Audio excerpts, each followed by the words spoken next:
Welcome, innovators, business owners, entrepreneurs, technology experts, academia, government R&D communities, and other members of the North Carolina innovation ecosystem. This is Defense Technology Talks, hosted by the North Carolina Defense Technology Transition Office, or NC DEFTECH. In this podcast, we will showcase various technologies with local and national experts who aim to solve complex national security problems. In the coming weeks, we will highlight North Carolinians with the potential to, or those that have positively contributed to enhancing the capabilities of our warfighters, law enforcement, and first responders. We will also feature government leaders in research and development who have helped shape the future in this domain. These podcasts are just one of the many free services provided by the North Carolina government to assist the North Carolina innovation ecosystem to thrive and provide solutions for our nation. Welcome back, ladies and gentlemen. It is 2023, and this is the North Carolina Defense Technology Transition Office. I am Rob Robinson, along with my colleague Bob Burton, and this is your Federal Opportunities Update. It's 2023. I cannot believe it. We are almost at the end of the second quarter, and we've got budgets to talk about, BAAs, and lots of opportunities that are available for your business to attempt to win and compete in the federal market space. But the first thing that you have to do is be informed. And so that's what we're here to do, is provide you with some insights on where you can find this information. And so you can start moving forward on building your opportunity in the federal contracting space. But without further ado, I'll pass it over to Bob and we'll get started. Thanks. Yeah, thanks, Rob. I'm really glad we're getting back after these. And if you're catching this on a podcast, welcome. But we do these deep dives every single Friday on our DefTech coffee call. So we'll put the link in the chat. So join our community, be a part of these discussions. The landscape changes quickly. So glad you could join us today. So I'm going to move through, and Rob talked about a lot of the opportunities that are open. We're just going to build some foundation on this first of the year Opps update, DefTech Live discussion. And we covered this last week on the coffee call, but I think it's so important that our companies, our academics understand that it really all starts with our warfighters, our first responders, our frontland, homeland defenders, all of that. And it all starts with a need. They have a need based upon a job that has to be done. That's a warfighting task. And then it goes to that particular higher headquarters where that requirement is validated and dollars are earmarked to create and go out to academic institutions, out to companies, small companies, big companies, in the form of SBIR or broad agency announcements, or just requests for proposals based on where the technology readiness level or the problem that the government's trying to solve. So whether it's a basic and applied science, we're going to talk about some of the early TRL and the SBIR opportunities that are coming up. And then you'll hear us throughout the year and last year, some of the more mature technologies. We need a requirement today. We don't need to just explore the technology. We need to get it in the hands of warfighters quickly. And that's what we do in DefTech, is to help match these the North Carolina innovation ecosystem with these rapid prototyping innovation outreach offices for the government. And then the last part is a capability is delivered to the warfighters. Keep in mind, this whole process is that warfighters should have a touch point throughout, and that companies have to understand what it is that warfighters need. And you want to talk quickly on that, Rob, the importance of industry understanding what it is so they don't produce the wrong thing that warfighters need? Yeah, I'm sure you've heard us talk about this before. We talk about solutions looking for a problem. So there's quite a few businesses out there that build a product. It's great and it works, but it may not actually fit a use case for the Department of Defense or Homeland Security to that effect. So one of the things that you have to do is properly identify your use case. If you're not sure of what space that you play in the Department of Defense or even in Homeland Security or just in government in general, pick up the phone and contact your DefTech team. We will help you try and ferret out those use cases so you can get the maximum use of your dollars, because one of the difficulties that small businesses have is funding. Right, you're hoping to win an opportunity so you can fund the next evolution of your technology, but sometimes that doesn't happen. So we can point you in a direction where you can actually win those funds.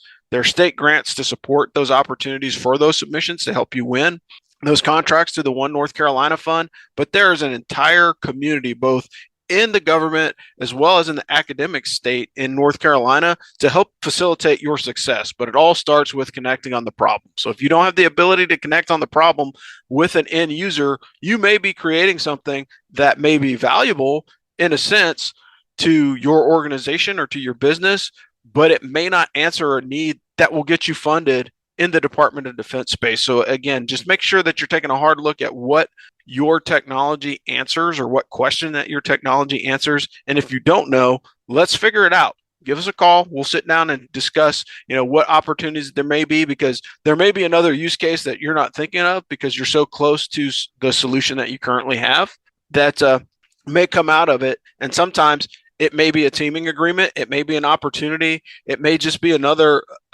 opportunity for you to sit down and talk to somebody that is genuinely concerned for your success. And so by having those discussions, you can always move the ball forward. But as the slide says, you have to have a need, and those needs only come from the war fighters. The money comes from the government, and then those future capabilities get into the hands of the operators on the back end. And so the opportunities that you have in North Carolina is to produce these things, get into the hands of warfighters. And because we are here in North Carolina, you literally have every flavor of the Department of Defense between North Carolina and South Carolina, and as well as Department of Homeland. And oh, by the way, we're a few hours away from DC as well. So you get a lot of feedback and information from critical pieces or critical organizations within the infrastructure that could help you be successful. Back to you, Bob. Yeah, and then we offer opportunities throughout the year for those warfighter touch points. You've heard us talk about the DAX, the Defense Applications Expo, and other things. So, and then of course, Airborne Innovation Laboratory, Spark Cells here, which are really ground up innovation from the warfighters. They know what they need. They're going to tell you what it is they need. And then how do you know what those problems and challenges are? Well, they come out in cyber topics and other contracting mechanisms. So we'll talk about a few of those today. You've seen the slide before, our golden circle. Just want to highlight again the importance of the national defense strategy about getting the technology that we need more quickly into the hands of our warfighters. I'll pause to say we have to, in order to be successful, we've got to move technology into the hands of our warfighters more quickly than our adversaries.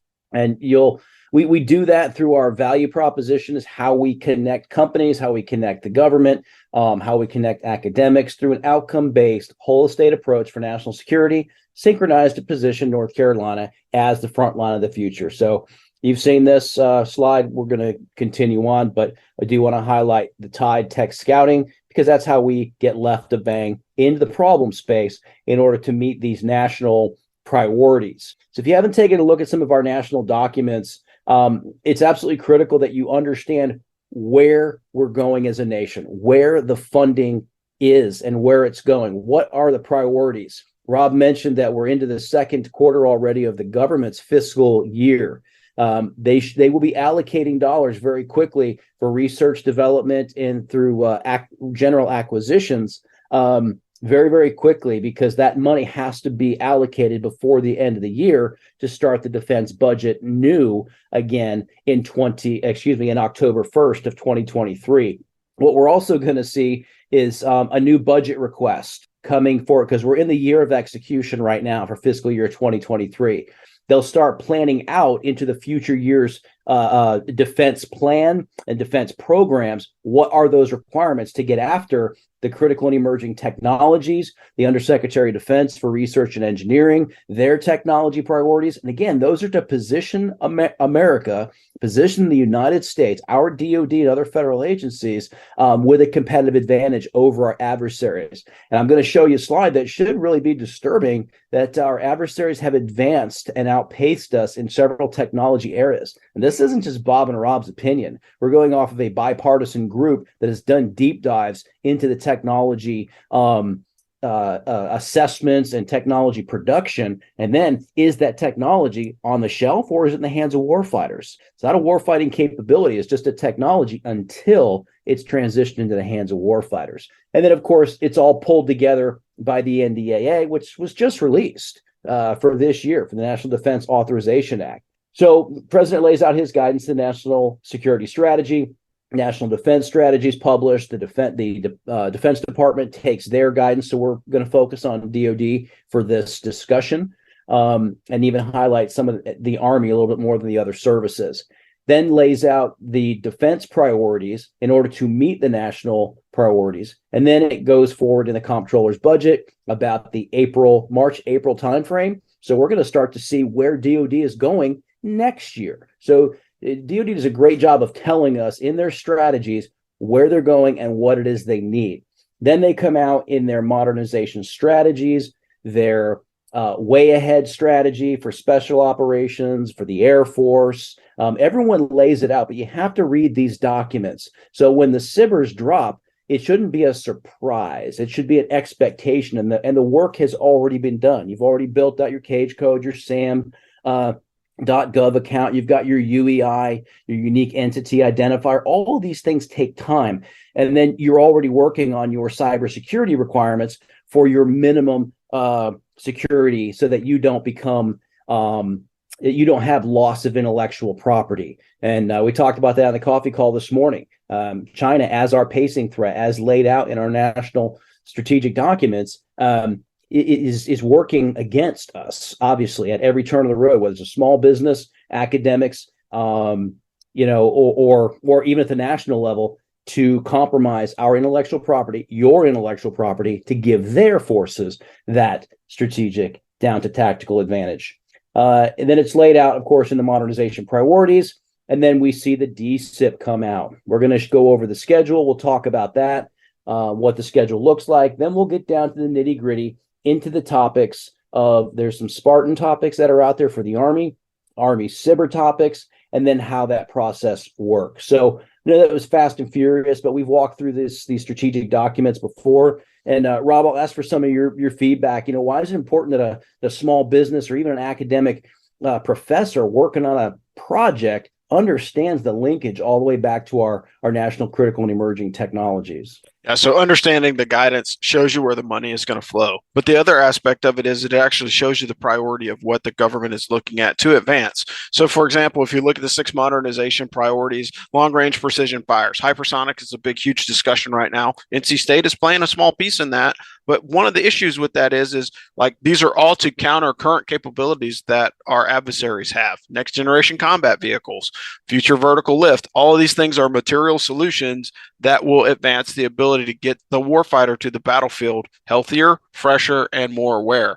And it's a huge part of everything that we do. Soldier lethality. Hey, like, we've looked at all different kinds of new weapon systems. The Army has a new squad automatic weapon, has a new pistol, has a new, main battle rifle. So when you're looking at all these things, they're important. And then again, it's interesting that it's in the center of this, but network, right? The ability to communicate throughout the battle space is critically important for success. And when you go through all the SIPR topics and the various different guidance that comes out at the national and strategic level, there is more than ample opportunity for you as a researcher, as a small business, or even as a large business or a reseller to get involved in this process and help solve some of these problems at the tactical and operational level. And sometimes it is solving a tactical problem. Doesn't mean that it's wrong. It may not be the greatest problem to solve, but it might be the easiest one to solve. So there's got to be there's a difference between something that I can solve today, something that I can solve in 6 months, and something that I can solve in 6 years. And each one of those thresholds are different, and they all require different amounts of money, different amount of support, and different opportunities to be created for the back end when you get that into the hands of the warfighter. But again, as a researcher, there's tons of foreign investment flowing around. And if you look at universities that are receiving large donations from foreign countries, maybe not adversaries, but they're receiving funds from foreign countries, and those funds always come with a barbed hook. And that barbed hook is exporting intellectual property or providing lectures to potential people that could be adversaries that are kind of just hanging out in the universities. And you can find that all over the place. Just do a search, academics and Iran, or academics and China, or academics and North Korea, and you will find that there's a whole bunch of money that's flowing back and forth. And the compromise is already baked in to some academic organizations, depending upon where they are. May not be yours, but if you do the research, you can find out where those dollars are coming from and how it impacts your ecosystem and how you could be successful in spite of that. And I'll pass it back to Bob to talk about the National Critical and Emerging Technologies list. All right. So you've seen this list. We're not going to go over it, but the topics that we highlight, the topics you're going to see coming out in SBIRs, for example, are basic and applied for phase one, and then working your way more advanced TRL into commercial in phase two topics. So you may go directly, if you're mature technology, direct into phase two, and then phase three is looking at that commercialization. We mentioned earlier about technology in the commercial sector and the military sector. That is basically the definition of dual use. Getting after dual use technologies. Yeah, there may not be a dual use in hypersonics. There's a military application, of course, but think about energy technologies, blockchain. Think about maybe not directed energy. Think about human machine interface, advanced manufacturing. So if you're doing something in one of these spaces, it is not just a defense application. There's a commercial application. That's what you're building your business on. So I just want to hit some of the funding streams real quick. In this year's budget, as approved and authorized by the NDAA, with some additional dollars, actually, and omnibus bills and everything else to move forward as the budget was finalized and approved and getting through CRs and everything else, is $130 billion for RDT&E budget, is the largest ever. And that's increased 9.5% over last year, over FY 2022. Why? We just answered the why based upon our adversaries. Science and technology, $16.5 billion for 5G and 6G and future G. There's over $250 million. So if you're in that space, there's opportunities. If you're in the microelectronics space, you've seen we're bringing onshoring and the DARPA leading the efforts for microelectronics and semiconductor construction in the United States. We're really still years out from effectively meeting all of the commercial and defense needs. $3.3 billion for microelectronics, casting and forging, $48 million, batteries and energy storage, $43 million. That's for this year. That's allocated and earmarked for FY 2023, which we're already into the second quarter. So hopefully that paints a urgent picture. But this should paint an even more urgent picture that, great, we want to pat ourselves on the back because the U.S. is leading in internet platforms, synthetic biologies. We're actually losing over a 5-year period on biopharmaceuticals. Where's everything made? It's made in China. That's absolutely detrimental to our national security. Fusion energy, looks like we have the lead. Quantum computing, that concerns me. That is on a decline based on a bipartisan group and assessment of the current state of U.S. and China competition. Great powers competition, national defense strategy, national security strategy. China is our pacing threat, and we are contested in artificial intelligence. You saw the amount of dollars that are being allocated towards that, next generation networks or future G, semiconductors, because we're onshoring, trying to build that capacity. But things are vulnerable, especially in Taiwan. We based upon what happens there and China's aggression in that area. But nonetheless, advanced manufacturing, it's going towards China because we've outsourced so many things over the years that you can't build back the infrastructure quick enough to get after defense requirements. And then depleting a lot of our stores to send to Ukraine, it's starting to have and will have an enduring impact on our national security. Advanced batteries, commercial drones, and 5G, we're starting to pick up. But right now, China's got the lead. And Rob, what's one big takeaway that you see when you look at some of these contested and even lagging technologies for our warfighters? Yeah, so when you look at China's advancement in whatever they're doing, the bottom line is it's because it's a whole of effort. It's a whole of government approach. So the Chinese government is sponsoring this research and development in the universities. There's about, $100 million a year that goes into Chinese universities to invest in these capabilities. And guess what? They're working not in support of developing a business, they're working in support of the government. So all this effort is being pushed into industry, whereas there's a huge split in the United States between industry and government because we have the free market. We don't have a communist engineered, regulated free market as they do in China. Our market is relative. So if demand increases for 5G platforms, then we will increase 5G platforms. If there's a need for synthetic biology and there's money to be made in those opportunities, then people will do that. But all of those things are tied to how there's a separation between the government and the innovation dollars that are being spent. So our innovation dollars are promoted into industry to get industry to continue to advance technologies. And that's why that phase 3 SBIR is worth more money. And it's more important because then I'm taking something that used to be labeled for Department of Defense use only and bringing it into commercial space to allow it to spread, because order of magnitude and scaling allows me to make it cheaper for both commercial and for military applications. And if you go back in time, some of the simplest things that we've seen are things that are in your house right now that you use, like a microwave. That is a direct, reflection of a project that came out of the United States government. But that was when the government was paying heavy into research and not into industry. And then that was transitioned from, government into the commercial space. And right now, what we're trying to see is that has reversed. So we're trying to transition commercial technologies into the government space to solve a government need. Whereas in China just says, hey, look, the Chinese government needs 5G improvement, so fix it. And they are going to hire industry people. They're going to put academic people onto it. And all of them are working towards the whole of the government to keep the government successful on their end. So you have to understand that that's the biggest difference really between the U.S. and a lot of our adversarial, people that are out there in the big four that we call, that it's called in some of the national defense guidance, but understanding that we still have you have the ability to choose where you spend your money as a business. Whereas in China, you don't have the ability to choose where your money goes as a business, because you're being directed. And oh, by the way, you're probably being subsidized as well to continue on with that technology. But again, in the contested space, that's where, the next few battles are going to come in. And to talk about AI, one of the things that you've seen is just recently, a lot of the autonomous chatbots that people have been talking about, those things have been poisoned by the people that are programming them, let alone a foreign adversary. So AI is very, very important, but you also have to consider the source and the development of it. And so there's a lot of things that are going on in this.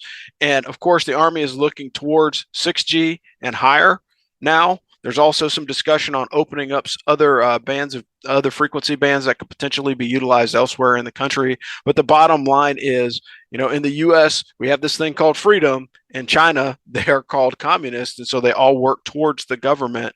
And whether you agree or disagree with that stance, I think there's a lot more latitude in the U.S. market space because of the ability to pick and choose where you can be successful by being directed by the government. And I'll pass it back to Bob. Over. Absolutely. Great points. This concerns me about batteries. Everything we do on the warfighter requires a form of electricity. So to me, it shows we've got some areas where we need to make, even though we have large investments, we need to make increasing investments. So how does the Defense Department, we talk about the Army a lot, it's just an easy model to follow and everyone gets it, is through the SBIR, Small Business Innovation Research Program, and the STTR for tech transfer for again looking at research and development. But you can already see, and I hope they update this shortly, but you can see the open topics, and we'll go through that quickly. So let me transition at this time, and if we get some time, we'll come back on and talk about events that are coming up. So we're still at the strategic level, critical emerging technology areas. All these links will be in the chat. You can get in there and explore. You got to find out where you fit. And my recommendation is, do I fit one or more technologies? What advanced materials are needed in future generation wireless technologies? What technologies, microelectronics are needed for trusted AI and autonomy? AI built into integrated network system of systems. And that's the convergence that we talked so heavily about last year. So you're starting to see where all the pieces work together. These are the investment areas because these are the priorities. And it even talks about here with the Undersecretary of Defense working with military services, combatant commands, industry, academia, and other stakeholders to ensure the department's science and technology strategy addresses key national security challenges. And then we'll just move on from there. So how does DoD do that? They get after it through the Small Business Innovation Research Program. This is a great website. You'll see these technologies are nested in critical technology areas on the DoD SBIR page. We've already seen these, right? These are also in the budget request. We went over some dollars that are allocated for this year. They're nested within the critical and emerging technologies list. These are areas for investment. And we went over some figures that you could see what the investment is. And soon we'll start to see what next year's investments are in these technologies. So start getting your stake, start getting yourself prepared with registrations on federal systems, sam.gov, and otherwise, start looking at your cyber requirements as well in order to be secure, to get after and not be excluded from these funding opportunities. I think this is a really great page. It shows the overview, the releases and pre-releases. I'm not going to hit each one. We'll talk about that in a minute. But what I like is you go down to the bottom and you can actually click on each one of these and look at what the component is, modification, pre-release, open dates are, and who's participating in this particular cyber cycle. So again, we're moving fast. We talked about the calendar. How do those come out for DoD? They come out on the DCIP or the Defense Cyber and STIR Innovation Program.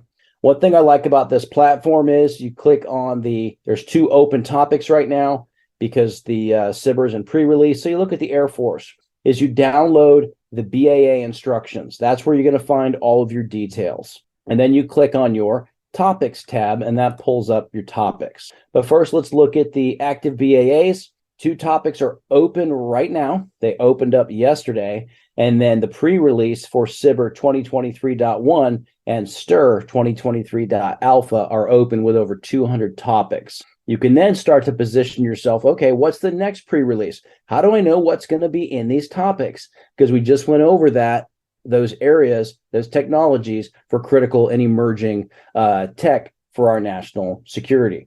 So then we'll go in and break down, again, this particular topic for the Air Force opens on February 8th, closes a month later. You've got to be prepared for these opportunities. So we'll just look at this combustion health monitoring, scroll through, look at the modernization priorities. We talked about these general warfighting requirements. Those are the top tech areas. Look at the keywords, the objectives, your ITAR or international trafficking and arms regulation for export, if that's going to be enforced. And then what are the phase 1, phase 2 opportunities here? And there's dual use application. They give you some references, usually to their strategies that you need to be aware of. And then your question and answer period is open in order to ask questions of the actual program office that's putting out that opportunity. I like this on the SBA website. They lay out across all. Remember, we looked at DoD, which was the DoD cyber STIR innovation of the DCIP portal. This is from the SBA. This shows all of them. Health and Human Services, DoD, the Department of Agriculture, Health and Human Services. These are all the opportunities. These should be your home pages so that you're tracking. Plus, you can sign up for the listservs and get these emails when these topics drop. This is from the SBA website. Really, it's just another view of what these topics look like. And then narrowing down, that was the operational level, down to the tactical level is the Army's done a great job with their CYBR and STIR. They're telling you how their process works. Phase 2, they're expecting a prototype. Phase 1 is a white paper. And phase 3, really transitioning and commercialization into the hands of warfighters. The technology areas, we just talked about those. These are nested with the Army, with the DoD priorities. And what are the recent topics? Holistic health and fitness, wearable radiation, diver performance. So you click on this topic, which you'll also find on DCIP. And I like how the Army does it, is they break it down as to what the period of performance is, what the statement of work looks like, the amount, if you have a solution to this particular problem. And then they bring you over to the Army's CYBR program, or Spartan program under the Army Applications Lab. And that's just another way to find these open opportunities. And here it is again, holistic health and fitness.